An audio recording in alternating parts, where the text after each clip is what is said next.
Volunteer, আবারও এক civic ভলান্টিয়ারকে নিয়ে বিতর্ক, কারণ তার বিরুদ্ধে উঠছে একাধিক গুরুতর অভিযোগ। মত্ত অবস্থায় টাকা চাইছেন, পথচারীদের সঙ্গে দুর্ব্যবহার করছেন, এমনকি একজন কনস্টেবলে উর্দি পরে তিনি শাসাচ্ছেন। এমনই গুরুতর অভিযোগ উঠছে প্রগতি ময়দান থানার একজন সিভিক ভলান্টিয়ার, তার নাম নীরজ সিং।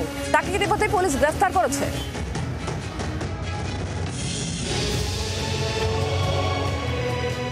আরজিকর হাসপাতালে চিকিৎসককে খুন ধর্ষণ কাণ্ডের বছর পেরোয়নি। ঘটনায় মূল অভিযুক্ত হিসেবে উঠে এসেছিল সিভিক ভলান্টিয়ার সঞ্জয় রায়ের নাম। ঘটনার পর রাজ্যে সিভিকদের বেপরোয়া মনোভাব নিয়ে এক গুচ্ছ প্রশ্ন তুলেছিল দেশের সর্বোচ্চ আদালত। ফের শহরে এক ভলান্টিয়ারের কুকীর্তি সামনে এলো।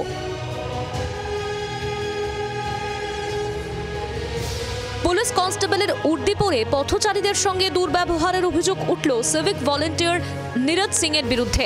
নীরজ প্রগতি ময়দান থানা এলাকার সিভিক ভলান্টিয়ার।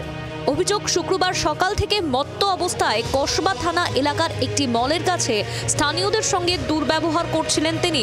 স্থানীয়দের অভিযোগের ভিত্তিতে নীরজকে গ্রেফতার করে পুলিশ। নীরজ সিং নামে ওই সিভিক ভলান্টিয়ার প্রগতি ময়দান থানায় তার পোস্টিং, এবং গতকাল সকালবেলায় কসবা থানা এলাকার কোয়েস্ট মলের কাছে রীতিমতো তোলাবাজি চালাচ্ছিল মদ্যপ অবস্থায়। পথচারীদের বিষয়ে নজরটি আসে, এরপর তারাই 100 ডায়াল করে লালবাজারের বিষয়টি জানান। কসবা থানার পুলিশ আসে, ওই ব্যক্তিকে রীতিমতো আটক করে থানায় নিয়ে যায়। জিজ্ঞাসাবাদ করার পুলিশ জানতে পারে ধৃত সিভিক ভলান্টিয়ার প্রগতি ময়দান থানায় তার পোস্টিং। কিন্তু কোথা থেকে পুলিশের উর্দি জোগাড় করলেন অভিযুক্ত সিভিক ভলান্টিয়ার? তদন্তে পুলিশ জানতে পেরেছে যেখানে এই সিভিক ভলান্টিয়ার থাকে সেখানে একজন কনস্টেবলও থাকেন। সেই কনস্টেবলের পোশাক চুরি করে রীতিমতো তোলাবাজি চালাচ্ছিল। সিভিক ভলান্টিয়ারের এমন আচরণে রাজ্যের শাসক দলকে নিশানা করেছেন বিজেপি নেতা সজল ঘোষ। পাল্টা প্রতিক্রিয়া তৃণমূলেরও।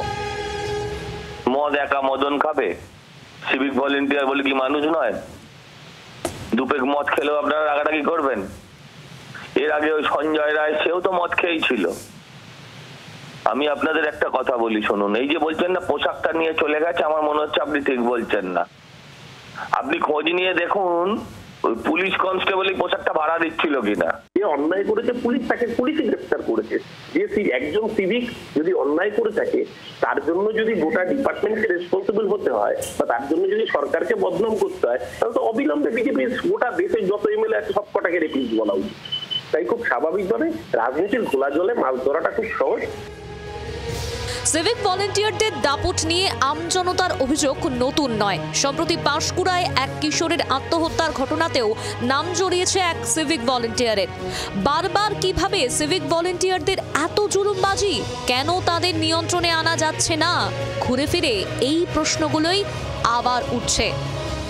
রনয় তিওয়ারির রিপোর্ট, জি 24 ঘন্টা। বাংলার আওয়াজ, বাঙালির আবেগ, জি 24 ঘন্টা।